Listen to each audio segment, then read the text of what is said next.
नमस्ते। आज का ये वीडियो बनाने के पीछे मेरा मकसद किसी की भी भावनाओं को दुख पहुंचाना बिल्कुल भी नहीं है, बल्कि आज मैं आप सबको सच्चाई के साथ रूबरू करना चाहती हूँ। एक छोटा परिवार था, माँ, बाप और दो बेटियाँ। बड़ी बेटी करीबन 15 साल की थी, छोटी बेटी 12 साल के आसपास थी। माँ दूसरों के घर पे झाड़ू पोछा और बर्तन मांजने का काम किया करती थी और पिताजी घर चलाने के लिए ड्राइवर का काम करते थे। सब कुछ ठीक ठाक चल रहा था और एक दिन जब माँ काम करके घर पे आई तो उनके बड़ी बेटी ने उनको कहा, माँ आप स्नान करके आ जाइए, फिर हम दोनों मिलके खाना खाएंगे। और उसने उनके लिए गर्म पानी भी निकाल के दिया। और जब माँ अंदर स्नान करने के लिए चली गई तब बाहर उसने फांसी लगाकर आत्महत्या कर दी। माँ ने जब बाहर आके देखा तब तक तो सब कुछ खत्म हुआ था। यहाँ पे मैं आप सब लोगों का ध्यान एक इम्पोर्टेंट पॉइंट की तरफ लेके आना चाहती हूँ। उस लड़की ने तो डिसाइड किया था उसको सुसाइड करना है, लेकिन उसकी माँ को भी उसके बिहेवियर से, उसके बर्ताव से बिल्कुल भी पता नहीं चला कि अगले 10-15 मिनट में क्या होने वाला है। यहाँ पे एक माँ की सब बच्चों के लिए एक विनती है। परिस्थितियों से हार कर, समस्याओं से डर कर, हालातों से घबरा कर, जिंदगी से बौखला कर, आत्महत्या की साजिश न कर। मेरी कोख, मेरी गोद, मेरा बलिदान का इस तरह तू अपमान न कर। It's really difficult to understand human being. किसी भी व्यक्ति को जानना सच में बहुत कठिन बात होती है और उससे भी कठिन होता है उसको पढ़ना। ऊपर से शांत लगने वाला व्यक्ति अंदर मन में भावनाओं के तूफान में घिरा हुआ रहता है। जो इस तूफान का सामना करता है वो बच जाता है, लेकिन जो इस तूफान का सामना नहीं कर सकता वो डिप्रेस होता है, वो अलिप्त रहने लगता है, वो अकेला रहने लगता है और आगे जाके भगवान ना करे लेकिन सुसाइड भी करता है। किसान आत्महत्या करता है, नौजवान आत्महत्या करता है, असफल प्यार आत्महत्या करता है, मशहूर कलाकार आत्महत्या करता है, कोई अकेला आत्महत्या करता है, पूरा परिवार आत्महत्या करता है। किसी की मौत गुमनाम होती है, किसी की मौत बदनाम होती है और किसी को मिलते हैं ऐसी मौत जिसकी चर्चा सुबह शाम होती है।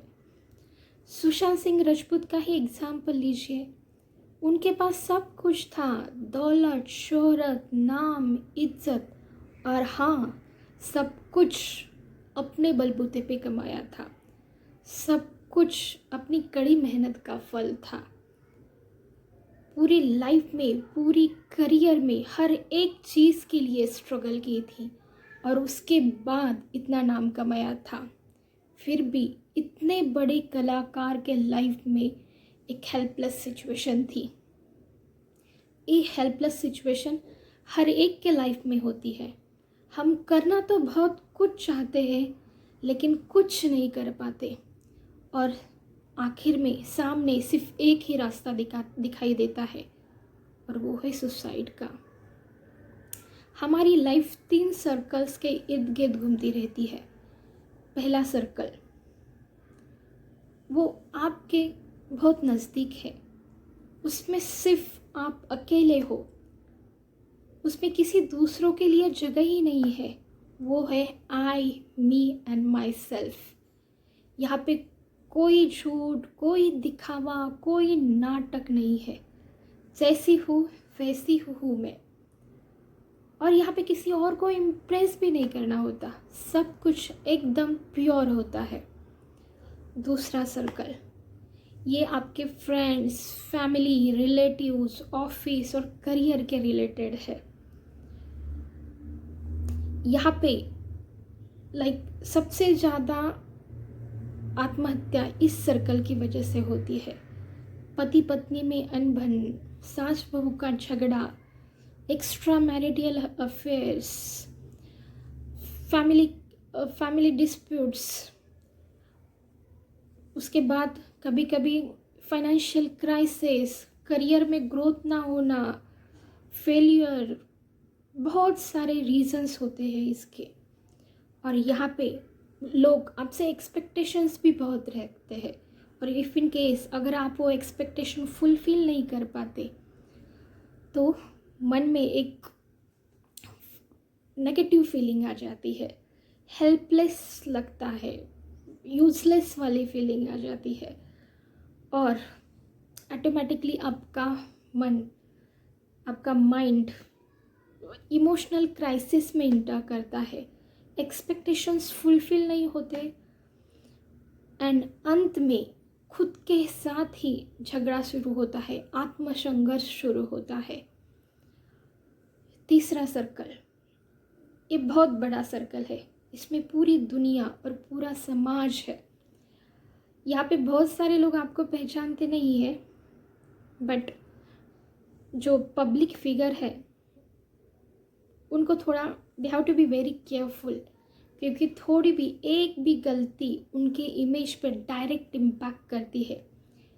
यहाँ पे लोगों का आपकी तरफ देखने का नज़रिया होता है, आपके रिलेटेड परसेप्शन होता है।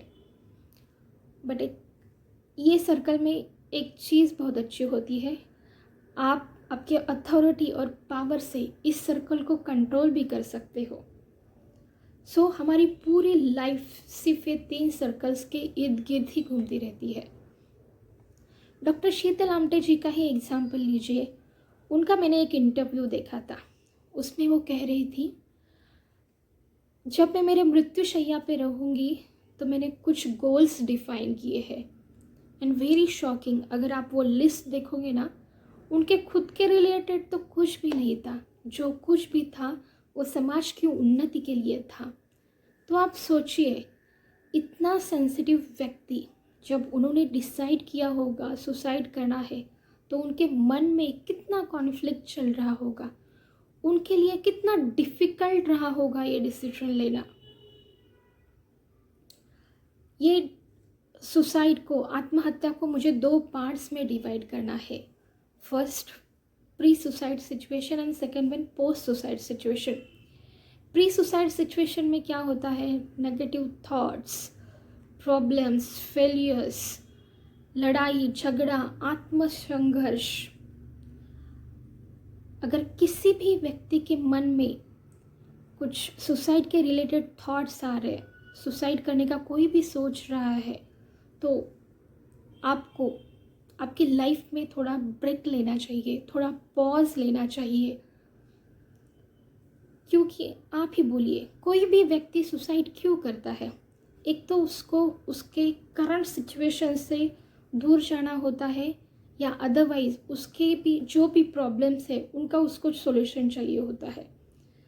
अगर आपके सामने ये सिचुएशन है तो आप थोड़ा आपकी जो नॉर्मल रूटीन है उससे ब्रेक लीजिए। 10-15 दिनों के लिए नई जगह, नई लोगों के बीच में नए तरीके से रहिए। मैं आपको गारंटी देती हूँ कि 10-15 दिनों में आपके हाथ में 1-2 तो सॉल्यूशंस रहेंगे। खुद से प्यार कीजिए, आपको जो चीज़ सबसे ज़्यादा पसंद है वो कीजिए, आपकी हॉबीज़ मेंटेन कीजिए।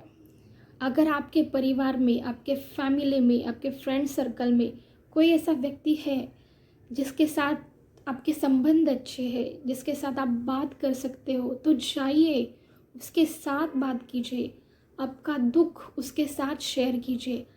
आपका 50% दुख, प्रॉब्लम्स यहीं पे ख़त्म हो जाएगी। और एक चीज़, म्यूज़िक थेरेपी। म्यूज़िक एक बहुत बड़ा स्ट्रेस बस्टर है। कितना भी बड़ा तनाव क्यों ना हो, जब हम लोग म्यूज़िक सुनते हैं तो हमारा स्ट्रेस रिलीज़ होता है। किसी भी प्रोफेशनल कंसल्टेंट से आप म्यूज़िक थेरेपी करके ले सकते हो। और हाँ, मेडिकल सपोर्ट की भी ज़रूरत होती है। और जो व्यक्ति थोड़ा इंट्रोस्पेक्ट है, जिनको शेयर करना पसंद नहीं है, स्पेशली उनके लिए मेरे पास एक सॉल्यूशन है।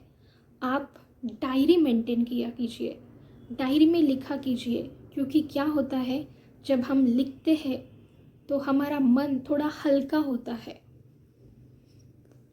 अभी हम लोग second scenario post suicide situation में क्या होता है देखते हैं। यहाँ पे तो आप चले जाते हो बट सब कुछ वैसे की वैसे रहता है। हाँ, बट परमानेंट आपके ऊपर एक लेबल आ जाता है डरपोक का, बेचारे का।